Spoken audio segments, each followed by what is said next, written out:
Reverse insanity के part 5 में तुम सभी लोगों का बहुत ही ज्यादा स्वागत है। तो रिवर्स इंसैनिटी के पिछले पार्ट में हम लोगों ने देखा था जहां पर फैंग युआन और फैंग जेंग एक कंपटीशन में लड़ रहे होते हैं, पर फैंग युआन फैंग जेंग को बहुत ही आसानी से हरा देता है। और इन सारे के सारे चीजों को होते हुए वो एल्डर भी देख रहे होते हैं, और एल्डर इन सारी की सारी चीजों को देखते हुए ये सोच रहे होते हैं कि मुझे जैसे भी करके फैंग युआन को सरप्राइज करना ही पड़ेगा, बिकॉज अगर मैं ऐसा नहीं करूंगा तो हो सकता है कि फैंग युआन फ्यूचर में जाके हमारे क्लैन को बिट्रे कर दे। और ये बोलने के बाद हमारा सीन शिफ्ट होता है फैंग युआन के ऊपर, जो कि मिडिल स्टेज में ब्रेक थ्रू करने वाला होता है। पर उसे ब्रेक थ्रू करते हुए रात से सुबह हो जाती है, इसलिए एल्डर अपने दो गार्ड को फैंग युआन को बुलाने के लिए भेजता है। पर फैंग युआन उन दो गार्ड को बहुत ही ब्रूटली मार के एल्डर के सामने फेंक देता है, जो देखने के बाद वो एल्डर को भी बहुत ही ज्यादा गुस्सा आता है। पर फैंग युआन उस एल्डर को बोलता है इन दो गार्ड ने हमारे क्लैन के रूल्स को वायलेट किया है, बिकॉज हमारे क्लैन रूल्स में ये साफ साफ लिखा है कि अगर कोई बंदा ब्रेक थ्रू कर रहा है तो कोई भी उसको डिस्टर्ब नहीं कर सकता।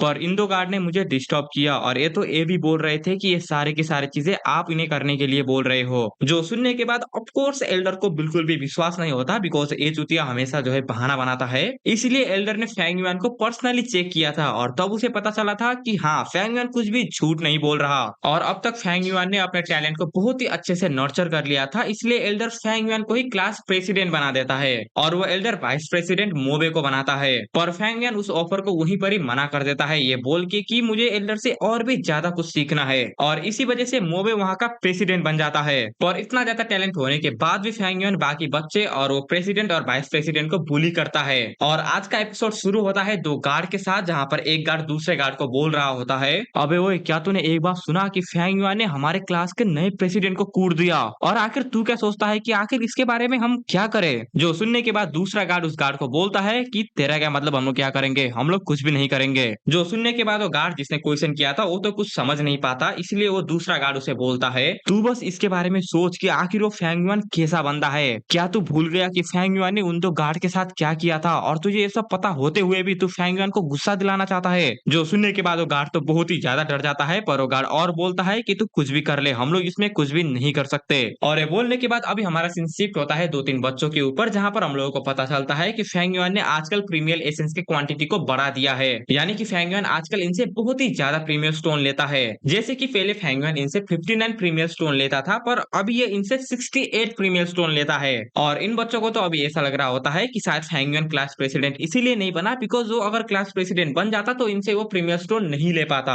Because of clan rules. क्योंकि क्लैन रूल्स में शायद ये मना ही होगा कि कोई भी जो है प्रेसिडेंट है वो किसी भी दूसरे स्टूडेंट से कुछ भी नहीं ले सकता है। और वो बच्चे और बात करते हैं कि साले हमारे प्रेसिडेंट और वाइस प्रेसिडेंट को भी उसने लूट लिया, और ये बोल के वो बहुत ही ज्यादा डिसअपॉइंट हो जाते हैं। और ये होने के बाद अभी हमारा सीन शिफ्ट होता है एल्डर के ऊपर, जहां पर वो एल्डर अभी बहुत ही ज्यादा गुस्से में होता है, और वो एल्डर अभी बोल रहा होता है कि ये फैंग युआन आजकल ये बहुत ही ज्यादा कर रहा है। आखिर ये फैंग युआन चाहता क्या है? इसने बहुत सारे प्रीमियर स्टोन वाइस प्रेसिडेंट और प्रेसिडेंट से भी ले लिए। अगर ये सब ऐसा ही चलता रहा तो आखिर प्रेसिडेंट और नॉर्मल स्टूडेंट में फर्क ही क्या रह जाएगा? और अगर लास्ट में जाके उन सारे के सारे रिसोर्सेस को फैंग युआन के हाथों में ही जाना है तो हम लोग उसको ही सीधा क्यों नहीं दे देते? उस फैंग युआन ने क्लास प्रेसिडेंट के पोजीशन को भी रिफ्यूज कर दिया था, और ये बात तो सेम है जैसे कि वो हमारे पूरे के पूरे क्लैन के सिस्टम को ही मना कर रहा है। और इससे भी बड़ी बात, अगर फैंग युआन क्लास प्रेसिडेंट और वाइस प्रेसिडेंट को ऐसे ही कूटता रहा तो आखिर इस पोजीशन का मतलब क्या होगा? बाकी बच्चे इस पोजीशन के लिए बिल्कुल भी नहीं लड़ेंगे, जिसकी वजह से इस पोजीशन का जो रेस्पेक्ट और इंटरेस्ट है वो सब कुछ खत्म हो जाएगा। अभी फैंग युआन की हरकतों को देख के ऐसा लगता है कि आखिर ये कर ही क्या लेगा, अभी ये बस छोटा मोटा प्रॉब्लम ही तो बना रहा है। पर अगर हम लोग इसे अच्छे से देखें तो बेसिकली फैंग युआन पूरे के पूरे क्लैन सिस्टम को अकेले ही चैलेंज कर रहा है। हमारे एकेडमी हमारे क्लैन के लिए न्यू होप्स को बनाने की कोशिश कर रही है, ना कि एक ट्रेटर को। और एल्डर ये सब इसीलिए बोल रहा है क्योंकि फैंग युआन अभी थोड़ा सा साइन दिखा रहा है कि वो बाद में जाके क्लैन को जो है क्या बोलते हैं बिट्रे कर सकता है। और अभी हमें पता चलता है कि एल्डर के इन सारी की सारी बातों को एक गार्ड भी सुन रहा होता है, और वो गार्ड अभी एल्डर को बोलता है तो एल्डर आखिर हम लोग फैंग युआन के बारे में क्या करें, क्या हम उसके ऊपर एक्शन ले? जिसमें एल्डर उस गार्ड को बोलता है कि कोई भी जरूरत नहीं है, इन सारी की सारी चीजों को मैं खुद ही हैंडल करूंगा, क्योंकि अगर मैं ऐसा नहीं करूंगा तो क्लैन हेड, मो फैमिली और चीफ फैमिली वो मेरे ऊपर अकाउंटेबिलिटी लेंगे। और क्या तुम्हें पता है कि आखिर वो ये सब क्यों करेंगे? बिकॉज वो लोग अभी फैंग युआन का यूज कर रहे हैं ताकि वो अपने सक्सेसर को और भी ज्यादा ताकतवर बना पाए। और अगर हम लोग उनकी ये सोच को फ्यूचर के लिए देखें तो हाँ, ये एक्चुअली काम कर रहा है। बट फैंग युआन अभी बहुत ही ज्यादा साइन दिखा रहा है कि वो फ्यूचर में जाके हमारे क्लैन को बिट्रे कर सकता है। इसलिए अगर हम लोगों ने फैंग युआन को ऐसे ही जाने दिया तो फ्यूचर में जाके वो हमारे लिए एक थ्रेट हेड बन सकता है। पर मैं अभी भी सोच रहा हूँ कि आखिर फेंग युआन ने इतनी जल्दी मिडिल स्टेज में कैसे ब्रेक थ्रू किया।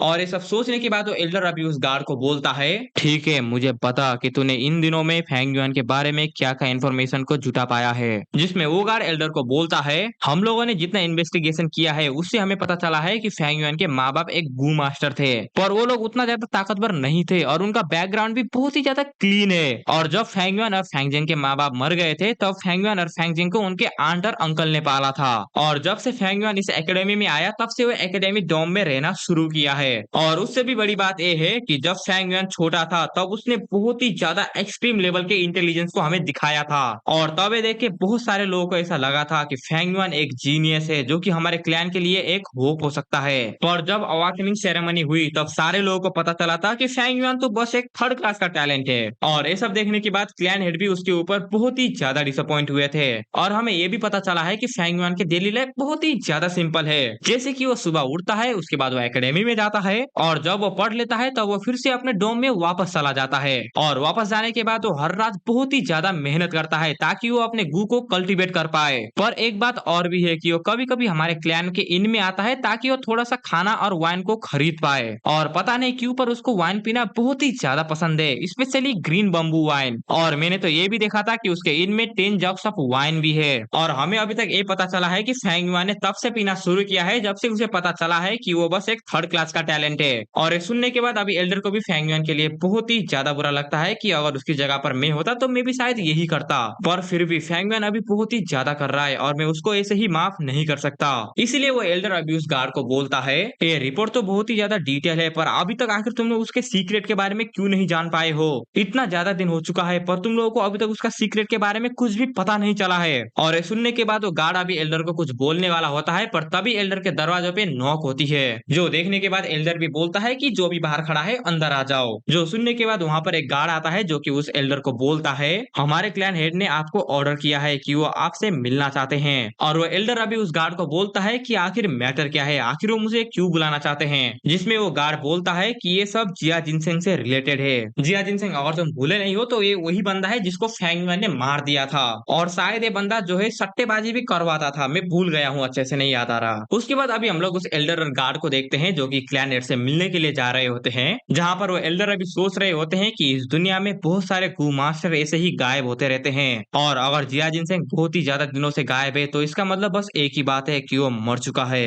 पर बाकी कोई भी मर जाए मुझे फर्क नहीं पड़ता, पर जिया जिनसेंग उसको यहाँ पर बिल्कुल भी नहीं मरना चाहिए। स्पेशली इस ग्यू विलेज में तो बिल्कुल भी नहीं मरना चाहिए, बिकॉज उसकी आइडेंटिटी बहुत ही ज्यादा स्पेशल है। उसका बड़ा भाई जियाफू वो एक रैंक 4 का कू मास्टर है। पर अगर हम लोग हमारे क्लैन के बारे में बात करें तो यहाँ पर सिर्फ एक ही बंदा है जो कि रैंक 4 तक गया है और वो बंदा हमारा क्लैन हेड है। और ऊपर से अगर मैं जिया जिनसेंग के बाप के बारे में बात करूँ तो वो तो एक रैंक 5 का गू मास्टर है। और जब वो इस कैरेबियन मर्चेंट का लीडर था तब उसने इस माउंटेन के बहुत ही ज्यादा ह्यूज पार्ट को अपने नाम करवा लिया था। और उनके कंपेयर में तो हमें बहुत ही छोटी जगह मिली थी जिसको हम लोगों ने बाद में ग्यू विलेज का नाम दे दिया। और सबसे बुरी बात तो यह है कि अगर इसके बारे में बाकी लोगों को पता चला तो हमारे ग्यू क्लैन का रेपुटेशन उसको बहुत ही ज्यादा हॉट होगा। और अगर ऐसा हुआ तो हमसे ट्रेड करने के लिए यहाँ पर कोई भी नहीं आएगा, जिसकी वजह से हमारे क्लैन का हालत बहुत ही खराब हो सकता है। और ये बहुत ही ज्यादा सीरियस बात है क्योंकि अगर हम लोगों ने इसको सोल्व नहीं किया तो ये एक डिजास्टर भी बन सकता है। और ये बोलते हुए एल्डर उस रूम में पहुंचते हैं जहाँ पर वो देखते हैं कि वहाँ पर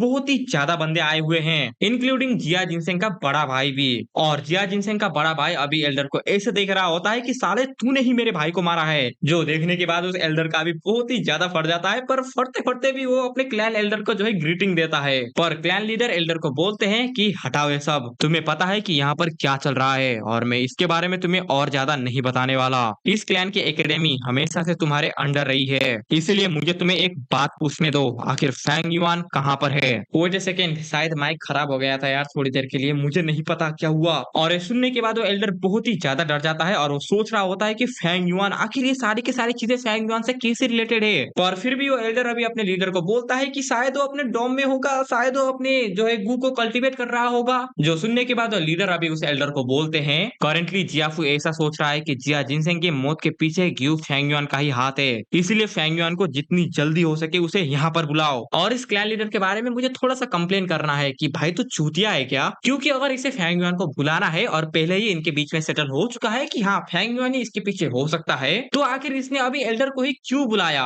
इसके पास अभी 2 गार्ड तो होंगे ना, तो एक गार्ड को जो है इस क्लैन एल्डर को बुलाने के लिए भेज और दूसरे गार्ड को जो है फैंग युआन को बुलाने के लिए। पर ऐसी क्या बात होती है भाई कि सबसे पहले जो है क्लैन एल्डर को बुलाओ और उसको यहाँ पर बुलाने के बाद उसको बोलो कि जल्दी से फैंग युआन को इधर बुलाए। पर हमें क्या, हमारा काम बस पढ़ना है और एक्सप्लेन करना है, इसलिए हम लोग सिर्फ पढ़ेंगे और तुम्हें एक्सप्लेन करेंगे। उसके बाद तो क्लैन लीडर जिया जिनसेंग के बड़े भाई को बोलता है, जियाफू तुम ज्यादा टेंशन मत लो, वो लोग बहुत ही जल्दी फैंग युआन को यहाँ पर पकड़ के ले आएंगे। जो सुनने के बाद जियाफू भी क्लैन एल्डर को बोलता है कि मुझे माफ कर देना ब्रदर गियो, बट मैं अभी यहाँ पर नहीं बैठ सकता हूँ। उसको गायब हुए बहुत ही ज्यादा दिन हो चुका है, इसलिए मैं अभी बहुत ही ज्यादा डरा हुआ हूँ। मैं यहाँ पर वेट करना बिल्कुल भी नहीं अफोर्ड कर सकता। और ये बोलने के बाद अभी जिया जिनसेंग सोच रहा होता है कि मैं बहुत ही ज्यादा केयरलेस हो चुका था, मुझे पहले ही अपने फादर के इंटेंशन के बारे में पता चल जाना चाहिए था। उन्होंने मुझे जिया जिनसेंग के साथ इसीलिए रखा था ताकि वो मेरे हॉट और मेरे पेशेंस को टेस्ट कर पाए। पर अगर मैं यहाँ पर बैठ गया तो बाकी लोगों को ऐसा लगेगा कि मुझे तो मेरे छोटे भाई की कोई भी परवाह ही नहीं है और मैं उसके कल्प्रिट को बिल्कुल भी नहीं ढूंढना चाहता, जिसकी वजह से मुझे बाद में बहुत ही ज्यादा प्रॉब्लम हो सकता है। इसीलिए मैं यहाँ पर ऐसा दिखाऊंगा कि मैं अपने भाई के कल्प्रिट को ढूंढने के लिए बहुत ही ज्यादा डिटरमाइंड हूँ, जिसकी वजह से अभी ग्यू क्लैन के ऊपर भी बहुत ही ज्यादा प्रेशर पड़ रहा होगा और इन सारी की सारी चीजों को बाद में जाके मैं अपने फैमिली में रिपोर्ट कर सकता हूँ।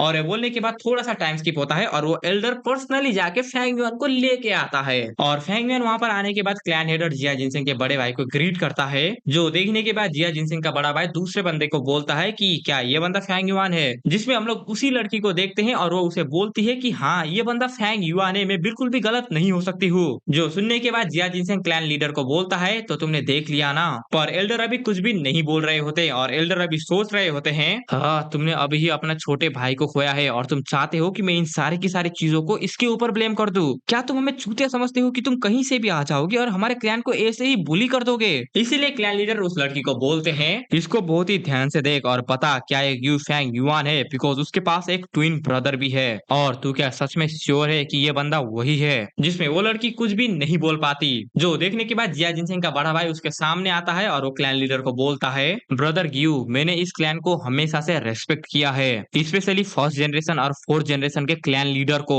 और मुझे पक्का पता है कि आप अपने क्लैन रूल्स का यूज करके हमें जजमेंट दिलाएंगे। इसीलिए क्या ब्रदर गियू फैंग युआन को इंटेरोगेट कर सकते हैं? जिसमें क्लैन लीडर भी बोलते हैं कि हाँ मैं इंटेरोगेट कर सकता हूँ। पर क्लैन लीडर अभी ऐसा सोच रहे होते हैं कि अगर सच में फैंग युआन ने जिया जिनसेंग को मारा है तो मैं उसको इस क्लैन से निकाल सकता हूँ, बिकॉज वो सिर्फ एक थर्ड क्लास का टैलेंट है। पर अगर मैं गलत हुआ और इन सारी की सारी चीजों को फैंग जेंग ने किया होगा तो मुझे फिर भी फैंग युआन के ऊपर ही ये सारा का सारा ब्लेम को डालना पड़ेगा, बिकॉज फैंग जेंग हमारे क्लैन का एक न्यू होप है जिसके ऊपर हम लोग फ्यूचर में रिलाई हो सकते हैं। और ये सोचने के बाद वो एल्डर अभी फैंग युआन को बोलते हैं कि फैंग युआन बेटा बिल्कुल भी नर्वस मत होना, मैं तुमसे बस कुछ क्वेश्चन पूछूंगा, बस उसका सीधा सीधा आंसर दे देना। और क्या तुम जिया जिनसेंग के बारे में जानते हो? जिसमें फैंग युआन क्लैन लीडर को बोलता है, कौन जिया जिनसेंग? मैं किसी जिया जिनसेंग को नहीं जानता। जो सुनने के बाद वो लड़की चिल्ला के बोलती है कि तू झूठ बोल रहा है, तू हमारे गैम्बलिंग den में आया था जहाँ से तूने 6 पर्पल गोल्ड स्टोन को लिया था और उनमें से 5th स्टोन में तुझे मड स्किन टोड भी मिला था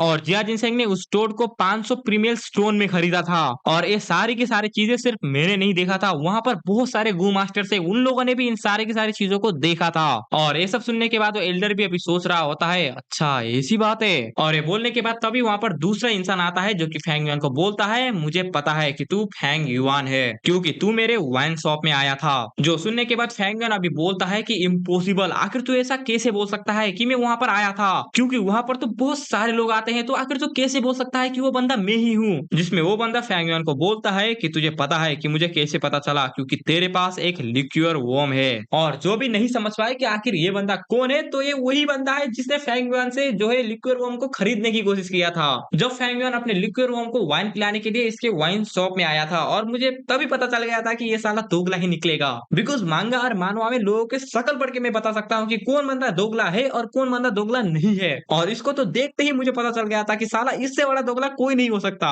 और उसके बाद वो बंदा फैंग युआन को और बोलता है, मुझे जहाँ तक याद है उस दिन तू मेरे वाइन शॉप में आया था जहाँ पर मैंने तुझे रोस्टेड मंकी का वाइन ऑफर किया था और उसमें से तूने बस थोड़ा सा पिया था और तूने बाकी सबको लिक्विड वॉर्म को पिला दिया था। और जब मैंने तेरे हाथों में लिक्विड वॉर्म को देखा तब मैं वो तुझसे खरीदना चाहता था, पर तू साले ने मुझे नहीं बेचा और तू वहां से भाग गया। जो सुनने के बाद फैंग युआन तो उसे अभी बाहर ऐसा दिखा रहा होता है कि तुझे आखिर कैसे पता चला, पर अंदर ही अंदर फैंग युआन अभी हंस के बोल रहा होता है कि मैं बस यही सुनना चाहता था। और क्लैन लीडर भी अभी फैंग युआन को बोल रहे होते हैं कि आखिर तुझे लिक्विड वर्म कहाँ से मिला? तुझे पता है ना कि तू अभी बहुत ही ज्यादा बड़ी ट्रबल में फंस चुका है। और बता आखिर यहाँ पर चल क्या रहा है? क्या वो लिक्विड वर्म जिया जिनसेंग को बिलोंग करता है? जो सुनने के बाद फैंगमैन उस लीडर को बोलता है, इम्पॉसिबल, वो लिक्विड वर्म मेरा है। मैंने उस लिक्विड वर्म को जिया जिनसेंग के गैम्बलिंग देन से लिए हुए पत्थर से निकाला था। जो सुनने के बाद तीनों के तीनों बंदे बहुत ही ज्यादा शॉक हो जाते हैं, बिकॉज फैंगमैन को 6 पर्पल गोल्ड स्टोन में 2 गुअम मिले थे और इतना खतरनाक लॉक किसी का भी नहीं होता।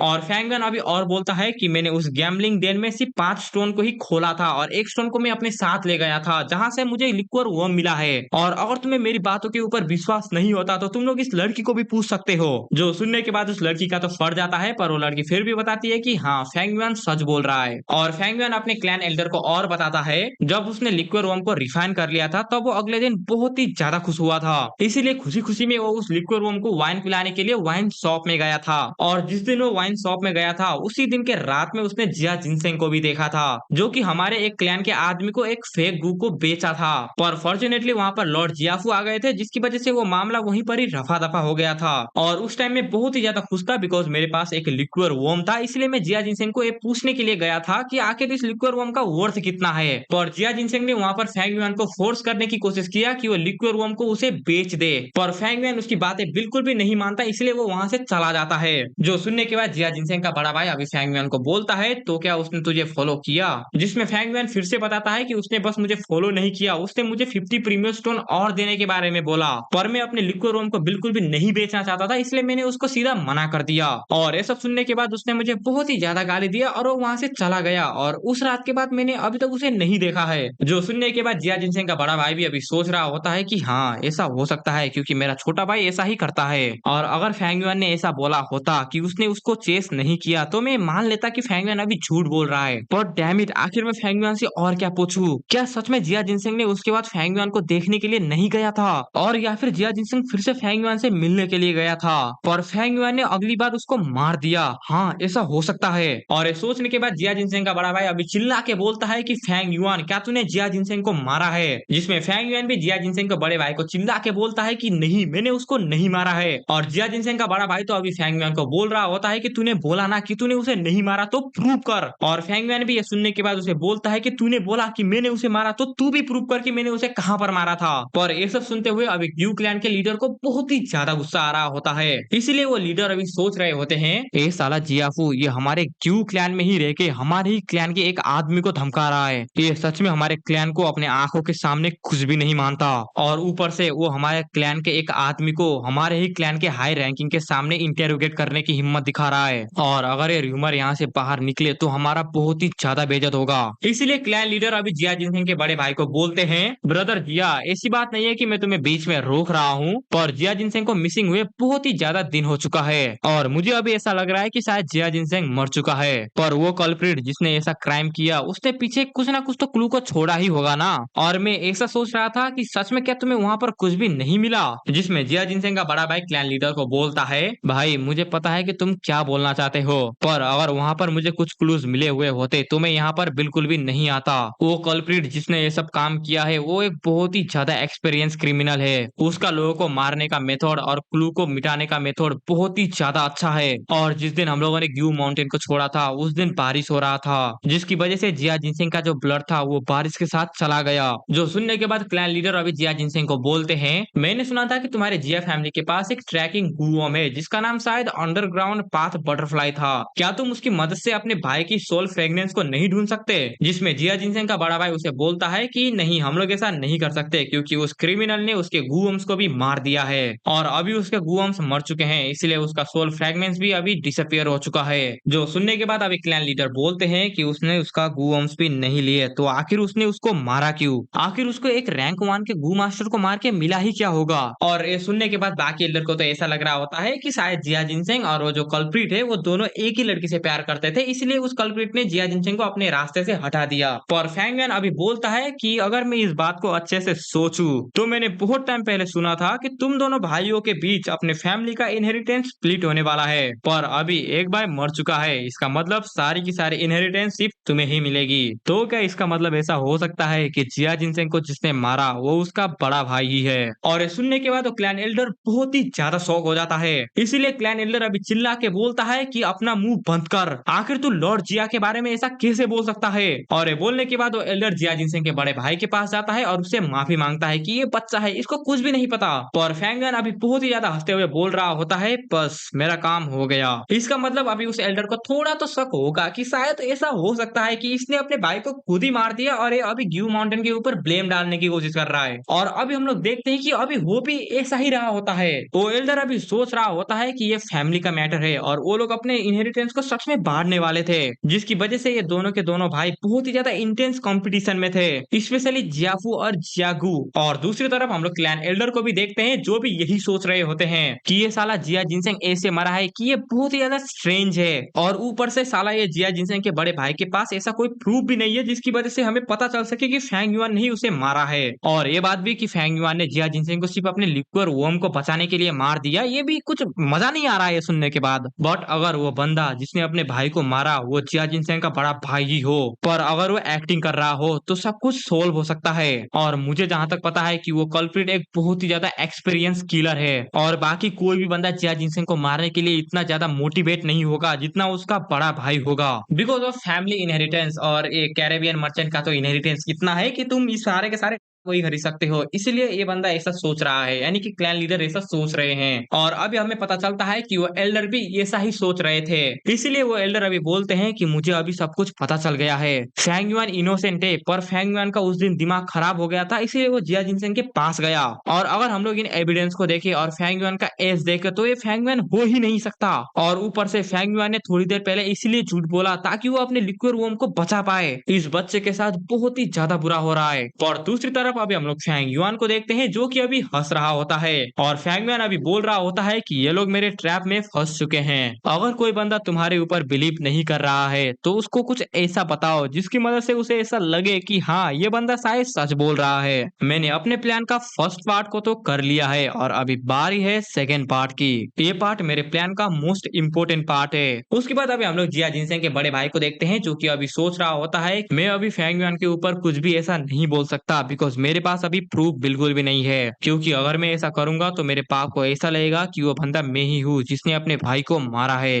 बट अभी जिया जिनसेंग गायब हो चुका है, इसीलिए मुझे जैसे भी करके इस ब्लेम को फैंग युआन के ऊपर फेंकना पड़ेगा ताकि मुझे कुछ एक्सप्लेनेशन मिल जाए। अगर मैं इस चीज को अभी जैसे भी करके टैकल कर देता हूँ तो मुझे फ्यूचर में बिल्कुल भी प्रॉब्लम नहीं होगा। और ये सोचने के बाद अभी जिया जिनसेंग का बड़ा भाई चिल्ला के बोलता है, फैंग युआन आखिर तुम कैसे प्रूव कर सकते हो कि तुमने जिया जिनसेंग को नहीं मारा है? क्या तुम्हारे पास कोई विटनेस है जो कि बता पाए कि तुम वहां पर नहीं थे जब जिया जिनसेंग मरा था? और ये सुनने के बाद क्लैन लीडर और उस क्लैन के एल्डर भी बहुत ही ज्यादा शॉक हो जाते हैं, पर फैंग युआन अभी हंस रहा होता है। और जिया जिनसेंग का बड़ा भाई तो अभी भी बोल रहा होता है कि तुम्हारे पास कुछ भी प्रूफ नहीं है और ना ही तुम्हारे पास कोई विटनेस है, और अगर तुम्हारे पास इन दो में से कोई भी नहीं है तो तुम पक्का कल्प्रिट हो। और ये सुनने के बाद उस क्लैन एल्डर को अभी समझ आ जाता है कि ये जिया जिनसेंग का बड़ा भाई सारा का सारा ब्लेम फैंग युआन के ऊपर फेंकना चाहता है। और दूसरी तरफ फैंग युआन अभी सोच रहा होता है विटनेस, ऑफ कोर्स मेरे पास एक विटनेस है जिसको मैंने बहुत टाइम पहले ही प्रिपेयर कर लिया था। और ये विटनेस कौन होने वाला है? ऑफ कोर्स हमारा एल्डर, क्योंकि उसने फैंग युआन के पीछे अपना बंदा लगाया हुआ था। और इसीलिए अभी वो एल्डर चिल्ला के बोलता है कि ऑफ कोर्स उसके पास एक विटनेस है और उसका विटनेस मैं हूँ। जो सुनने के बाद जियाकू भी बोलता है कि क्या तुम क्या सच बोल रहे हो? जो सुनने के बाद वो एल्डर अभी अपने क्लैन लीडर की तरफ देखते हैं, पर क्लैन लीडर को पता है कि उनका अभी यहाँ पर बहुत ही ज्यादा बेइज्जती हो चुका है क्योंकि जियाफू उनको सीरियसली नहीं ले रहा, इसीलिए क्लैन लीडर भी अपने क्लैन एल्डर को हाँ बोल देते हैं। जो देखने के बाद अभी क्लैन एल्डर भी चिल्ला के बोलते हैं कि हाँ मैं उसका विटनेस हूँ। और ये बोलने के बाद अभी एल्डर जियाफू को सब कुछ बताते हैं कि अब तक उन्होंने उसके पीछे अपना एक इन्वेस्टिगेटर को रखा था, इसलिए ऐसा हो ही नहीं सकता कि फैंग युआन ने जिया जिनसेंग को मारा है। और ये सुनने के बाद अभी जियाफू भी बहुत ही ज्यादा शॉक होता है। और दूसरी तरफ हम लोग फैंग युआन को देखते हैं जो कि अभी बहुत ही ज्यादा हंस रहा होता है, और फैंग युआन अभी बोल रहा होता है, हाँ ये सही है, मैंने तुम्हें बहुत दिन पहले ही अपना चेस पीस बना लिया था। मैंने उन गार्ड को इसीलिए मारा था और मैंने उन बच्चों को भी इसीलिए ही लूटा था ताकि मैं तुम्हारा अटेंशन पा सकूं और तुम मेरे एक विटनेस बन जाओ। और अभी जियाफू के पास ऐसा कोई भी प्रूफ नहीं है, इसका मतलब वो मुझे अभी बिल्कुल भी नहीं छू सकता। और दूसरी तरफ अभी जियाफू सोच रहा होता है, डैम इट, एक क्लैन के लोग अभी फैंग युआन को बचाना चाहते हैं, क्योंकि अगर फैंग युआन जैसे भी करके गिल्टी निकला तो इस क्लैन की बाहर इज्जत की माँ बहन एक हो जाएगी। और ये बोलने के बाद तो अभी जियाफू अपना एक आर्टिफैक्ट निकालता है और फैंग युआन को बोलता है, इस आर्टिफैक्ट का नाम है फुटप्रिंट गू और फैंग युआन मुझे इसे तुम्हारे ऊपर यूज करने दो। एक बार मैं इसका तुम्हारे ऊपर यूज करूँ तो हम सबको पता चल जाएगा कि तुम अभी तक कहाँ पर गए थे और ये फुटप्रिंट्स हमें तुम्हारे 30,000 स्टेप्स दिखाएगा। तो बोलो क्या तुम मुझे तुम्हारे ऊपर ये यूज करने दोगे? जिसमें फैंग युआन भी उसे बोलता है कि ऑफ कोर्स बिंदास यूज करो। और सुनने के बाद जियाफू अभी उस गू का यूज करता है, जिसकी वजह से वो गू अभी फैंग युआन का फुटप्रिंट्स दिखाना शुरू करता है। और ये फुटप्रिंट्स देखने के बाद जियाफू अपने बंदे को बोलता है कि जाओ और इसका पीछा करो। और फैंग युआन ये सब देखने के बाद हंस रहा होता है। इसका मतलब फैंग युआन ने पहले से ही कुछ ना कुछ तो सेटिंग बिठाया हुआ है, इसीलिए फैंग युआन अभी इतना ज्यादा कॉन्फिडेंट है कि वो उसको नहीं पता चलेगा कि जिया जिनसेंग को फैंग युआन नहीं मारा है। और एक गू यूज करने के बाद भी जियाफू अभी दूसरा गू निकालता है, जो देखने के बाद एल्डर बहुत ही ज्यादा शॉक हो जाते हैं। और वो एल्डर अभी बोलते हैं कि ये एक बम्बू जेंटलमैन है, आखिर ये इसका यहाँ पर क्यों यूज करने वाले हैं? और क्लैन लीडर भी जियाफू से अभी यही क्वेश्चन पूछते हैं कि आखिर तुम एक रैंक 4 का गू को यहाँ पर क्यों यूज करने वाले हो? जिसमें जियाफू उन्हें बताता है कि ये मुझे तब मिला था जब मैं एक छोटा सा बच्चा था और ये गू हॉनेस्टी को फीड करता है। इसका मतलब अगर किसी ने झूठ बोला तो हमें सब कुछ पता चल जाएगा। एक होनेस्ट आदमी जो झूठ नहीं बोलता वही इस गू को रिफाइन कर सकता है और मैंने इस गू को अभी तक रिफाइन नहीं कर पाया हूँ। और अगर एक बार एक गू रिफाइन हो गया तो ये वहीं पर ही मर जाएगा। इसीलिए फैंग युआन अभी मैं तुम्हारे ऊपर एक रैंक 4 का गू को गैम्बल करने वाला हूँ। इस गू को अपने हाथों में पकड़ो और इसको अपने प्रीमियर स्पेस में जाने दो। उसके बाद मैं तुम्हें क्वेश्चन बताऊंगा और अगर तुमने मुझे झूठ बोला तो ये अपना कलर को चेंज करेगा। इसका मतलब कि तुम ही कल्प्रिट हो। और ये सुनने के बाद फैंग युआन अभी जियाफू को बोलता है कोई प्रॉब्लम नहीं है, मैं कर लूंगा। और ये सब देखने के बाद अभी बाकी एल्डर सोच रहे होते हैं कि साला रैंक 4 का गू को यहाँ पर वेस्ट करने वाला है, इससे अच्छा तो वो ये सब हमें दे देता। और दूसरी तरफ अभी फैंग युआन उस गू को पकड़ के सोच रहा होता है कि मुझे लगा नहीं था कि इसके पास ऐसा गू होगा। बम्बू जेंटलमैन ये गू तो बहुत ही ज्यादा अच्छा है, पर ये साला रैंक 4 का गू ये मेरे चिंकू शिकाड़ा के आगे कहाँ पर टिक सकता है? और ये बोल के फैंग युआन अपने चिंकू शिकाड़ा से उस गू को सप्रेस कर देता है। इसका मतलब वो बम्बू जेंटलमैन गू फैंग युआन के प्रीमियर एसेंस के तो अंदर है, पर चिंकू शिकाड़ा ने उसको सप्रेस कर दिया ना, इसलिए वो प्रीमियर एसेंस को नहीं ले पाएगा। इसका मतलब अगर फैंग युआन ने उसे झूठ बोला भी तो वो अपना कलर चेंज नहीं करेगा, क्योंकि उसको नहीं पता ना कि फैंग युआन सच बोल रहा है या फिर झूठ। उसके बाद अभी जियाफू फैंग युआन को पूछता है, फैंग युआन क्या तूने जिया जिनसेंग को मारा है? जिसमें फैंग युआन जियाफू को बोलता है नहीं। जो सुनने के बाद जियाफू अभी दूसरा क्वेश्चन पूछता है, क्या तेरे पास मेरे भाई से रिलेटेड कोई भी इंफॉर्मेशन है? जिसमें फैंग युआन उसको सीधा मना कर देता है। जो सुनने के बाद जियाफू फिर से पूछता है कि क्या तूने थोड़ी देर पहले हमसे झूठ बोला था? जिसमें फैंग युआन फिर से उसे मना कर देता है। और ऐसा पूछने के बाद जियाफू के पास अभी कोई भी क्वेश्चन नहीं होता, इसलिए वो फैंग युआन को बोलता है ठीक है तो मुझे वो गू दिखा। जिसमें फैंग युआन उसे वो गू दिखाता है और उसने अपना कलर चेंज नहीं किया, बिकॉज फैंग युआन के चिंकू शिकाड़ा ने उसको सप्रेस कर दिया था। और ये सब देखने के बाद अभी जियाफू को समझ आता है कि उससे बहुत बड़ी गलती हो गई है, इसलिए वो अपने क्लैन लीडर से माफी मांगता है और वो वहां से चला जाता है। और उनको जाते हुए क्लैन लीडर भी देख रहे होते हैं और वो लोग बोल रहे होते हैं कि हाँ साला फाइनली गया है यहाँ से। और अभी क्लैन लीडर भी अपने एल्डर को बोलते हैं कि ठीक है सब कुछ तमाशा खत्म हो चुका है, इसलिए तुम लोग भी यहाँ से जा सकते हो। पर जब अपना एल्डर वहां से जाने वाला होता है तभी क्लैन लीडर उसे रुकवा देते हैं और उन्हें बोलते हैं कि तुम यहीं पर रुको, मुझे तुमसे बात करनी है। और सुनने के बाद क्लैन एल्डर भी वहीं पर ही रुक जाते हैं और वो क्लैन लीडर को बोलते हैं कि ठीक है बताइए आपने मुझे यहाँ पर क्यों रुकने के लिए बोला? जिसमें क्लैन लीडर उसे बोलते हैं कि इतना ज्यादा कुछ बड़ा बात नहीं है, मुझे बस तुम्हें एक स्टोरी को शेयर करना है। और अभी क्लैन लीडर रेंजू का ही स्टोरी को आगे एक्सप्लेन करने वाले हैं, जो तुम लोगों ने शायद पिछले या पिछले के पिछले पार्ट में देखा था। तो क्लैन लीडर अभी एल्डर को बोलते हैं, कुछ लोग बोलते हैं जब रेंजू ने रूल्स एंड रेगुलेशन को अपने हाथों में पकड़ लिया था, उन दोनों ने मिलकर रेंजू को उसका लॉन्गिविटी गू को पकड़ने में मदद किया, जिसकी वजह से रेंजू फिर से अपने यूथ में पहुंच गया। और ये बोलने के बाद अभी हम लोग रूल्स को देखते हैं, जो कि रेंजू को बोल रहा होता है, ह्यूमन तुमने हमें पकड़ तो लिया है पर तुम इस बात को कभी भी मत भूलना, हमारे नाम के बारे में किसी भी ह्यूमन या फिर किसी भी गू को नहीं बताना, बिकॉज अगर उन्हें हमारा नाम पता चल गया तो वो भी हमें कमांड दे सकते हैं और हमें उनको मानना ही पड़ेगा। और उसके बाद अभी रेगुलेशन बोलता है, और जितनी बार भी तुम हमें कमांड दोगे हम उसके ऊपर एक रूल और रेगुलेशन लगा देंगे। तुम्हारा फर्स्ट ऑर्डर था कि हम तुम्हारे लिए एक लॉन्गिविटी गू को पकड़े, और हम लोग अभी एक नया रूल लगाने वाले हैं और ये रूल ये होगा कि हम लोग तुम्हें सेम गू को दूसरी बार पकड़ के नहीं देंगे। जो सुनने के बाद रेंजो अभी उनको बोलता है, अच्छा तो ऐसी बात है, तो फिर मैं तुम्हें ऑर्डर देता हूँ कि इस दुनिया के जितने भी सारे गू है एक्सेप्ट लॉन्गिविटी गू, सारे के सारे गू को मेरे पास लेके आओ। जो सुनने के बाद रेगुलेशन भी बोलता है तुम्हारी जैसी मर्जी, और ये बोलते ही वहाँ पर दुनिया भर के गू आ जाते हैं, जिसको देख के पहले तो रेंजू बहुत ही ज्यादा शौक होता है, पर बाद में वो बहुत ही ज्यादा खुश हो जाता है और वो बोलता है कि इस दुनिया का नया रूलर अभी मैं हूँ। और जब रेंजू ये सब बोल के खत्म करता है तभी वो सारे के सारे गू उसके साइड से निकल जाते हैं। जो देखने के बाद रेंजू बोलता है कि आखिर ये क्या हुआ, आखिर वो लोग यहाँ से क्यों चले गए? जिसमें रूल्स और रेगुलेशन उसके सामने आते हैं और वो लोग उसे बोलते हैं तुम्हारे पास अभी स्ट्रेंथ और विजडम गु नहीं है, इसीलिए तुम उसे नहीं पकड़ सकते। जिसमें तभी वहां पर स्ट्रेंथ गु आता है जो कि रेंजू को बोलता है ह्यूमन तुम गलत नहीं हो, ऐसा नहीं है कि हम लोग यहाँ से नहीं जा सकते, हम लोग यहाँ से जाएंगे या फिर नहीं जाएंगे ये हमारे ऊपर है, पर तुम्हें पता है मैं एक्चुअली यहाँ पर तुम्हारे साथ रहना चाहता हूँ। वैसे तो मुझे बस अपने से ज्यादा ताकतवर लोगों के साथ रहना पसंद है, पर तुम उतना ज्यादा ताकतवर नहीं हो, पर फिर भी मैं तुम्हें फिर से एक चांस देता हूँ, मुझे तुम्हारा यूथ दो और मैं टेम्पररी तुम्हें ओबे करूंगा। जो सुनने के बाद रेंजू अभी स्ट्रेंथ को बोलता है कि तुमने पहले मुझे छोड़ दिया था और क्या अभी तुम्हें रिग्रेट नहीं हो रहा? ओके सॉरी, अभी मुझसे थोड़ी सी गलती हो गई, ये असल में बात क्या था कि रेंजू ने जो है स्ट्रेंथ गु को बोला था ओ स्ट्रेंथ गु तुम मेरे पास आ गए ना, अभी तुम्हें क्या रिग्रेट नहीं हो रहा कि मैं फिर से जवान हो चुका हूँ, और अगर तुम अभी मेरे साथ एलिगेंस बनाना चाहोगे तो मैं तुम्हें छोड़ सकता हूँ। और ये सुनने के बाद अभी फाइनली स्ट्रेंथ गु रेंजू को बोलता है ह्यूमन तुम गलत नहीं हो, मुझे थोड़ा तो रिग्रेट हो रहा है पर शायद तुम अभी तक समझे नहीं हो, हम जब चाहे यहाँ से जा सकते हैं और एक्चुअली मुझे तुम्हारे साथ क्यों रहने का मन कर रहा है। वैसे तो मैं अपने से ताकतवर लोगों के साथ रहना पसंद करता हूँ, पर तुम्हारे लिए ठीक है मैं तुम्हारे साथ रह सकता हूँ और मैं तुम्हारे साथ तभी रहूंगा जब तुम मुझे अपना यूथ दोगे और मैं तुम्हें थोड़े टाइम के लिए ओबे करूंगा। जो सुनने के बाद रेंजो अभी उस गु को बोलता है पर मैं अभी ही यंग हुआ हूँ, पर मैं बाकी गु को बिना स्ट्रेंथ के नहीं पकड़ सकता, इसलिए ठीक है तुम मेरा यूथ को ले सकते हो।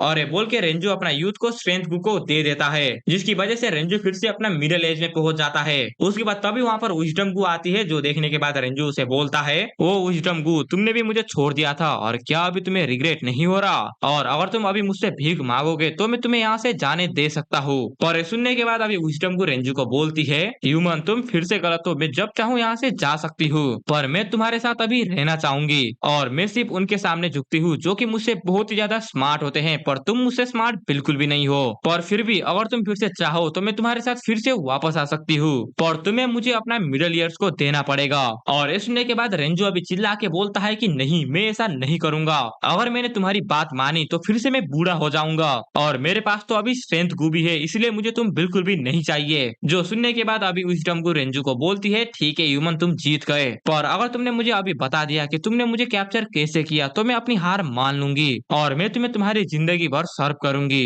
और ये सुनने के बाद रेंजो अभी बहुत ही ज्यादा खुश होता है, इसलिए वो उसे बता देता है कि उसने रूल्स एंड रेगुलेशन का यूज किया है। और ये सुनने के बाद अभी विजडम को बहुत ही ज्यादा हंसती है और उसे बोलती है अच्छा ऐसी बात है, तो उन दो गु का नाम रूल्स एंड रेगुलेशन है और मुझे अभी उनका नाम पता चल गया है, इसका मतलब तुम अभी मुझे कभी भी नहीं पकड़ सकते। और ये सुनने के बाद अभी इस भोंदू रेंजू को समझ आता है कि इसने क्या कर दिया। उसके बाद तभी उसके पीछे रूल्स एंड रेगुलेशन आते हैं, जो कि रेंजू को बोलते हैं ह्यूमन हमने तुम्हें पहले ही बताया था कि हमारे नाम को बाकी लोगों को मत बताना, क्योंकि अगर तुम बाकी लोगों को बताओगे तो हमें उनको भी ओबे करना पड़ेगा। और देखो अभी तुमने क्या कर दिया, अभी विजडम गु को हमारे नाम के बारे में पता है और अगर उसने हमें अपनी मदद के लिए बुलाया तो हमें जाना ही पड़ेगा। और ये बोलने के बाद हम लोग फिर से वापस आते हैं क्लैन लीडर के ऊपर, जहाँ पर क्लैन लीडर एल्डर को बोलते हैं और ये वही टाइम था जब रेंजू को समझ आया था कि विजडम गु ने उसको बेवकूफ बना दिया है और उसको ये बात भी समझ आ गई थी कि वो अभी रूल्स एंड रेगुलेशन का यूज करके भी विजडम गु को नहीं पकड़ सकता। और ये सुनने के बाद एल्डर भी बोलता है अच्छा अभी मुझे सब कुछ समझ आ गया है क्लैन हेड, आप इतनी स्ट्रॉन्ग स्टोरी इसलिए सुना रहे हो क्योंकि आप फैंग युआन को विजडम गु और इस क्लैन को रेंजू से कंपेयर कर रहे हो, और रेंजू ने रूल्स एंड रेगुलेशन की मदद से विजडम गु को लास्ट में पकड़ ही लिया था, पर फिर भी वो वहां से भाग गया। और क्या आप मुझे यही बताना चाहते हो कि मैं फैंग युआन को प्रेशराइज बिल्कुल भी ना करूं, वो जैसा है वैसे ही छोड़ दूं, पर अभी फैंग युआन बहुत ही ज्यादा डोमिनेंट हो रहा है, आखिर मैं उसको कैसे छोड़ूं। जो सुनने के बाद लीडर भी उसे बोलते हैं इतना ज्यादा एक्साइटेड मत हो, तुम एक बहुत ही ज्यादा क्लेवर मैन हो, इसलिए तुम्हें समझ आ गया कि मैं तुमसे क्या बोलना चाहता हूँ, पर तुम में एक प्रॉब्लम है कि तुम बहुत ही कम देखते हो, तुम बहुत ही ज्यादा नहीं देखते। चलो मैं तुम्हें समझाता हूँ, ये एकेडमी एक स्मॉल मैटर है और हमारे लिए एक क्लैन एकेडमी से बहुत ही ज्यादा इंपॉर्टेंट है, और मुझे ये भी पता है कि तुम अपने स्टूडेंट को बहुत ही ज्यादा प्यार करते हो और तुम उन्हें किसी से भी सप्रेस होते हुए नहीं देख सकते। और फैंग युआन की डोमिनेंट नेचर को देख के तुम्हें अभी ऐसा लग रहा है कि वो बाद में जाके हमारे ऊपर बिट्रे कर देगा, पर तुम अभी ऐसा देख रहे हो कि फैंग युआन दूसरे बच्चों को प्रेशराइज कर रहा है, इसलिए तुम अभी ऐसा ओवर थिंकिंग कर रहे हो।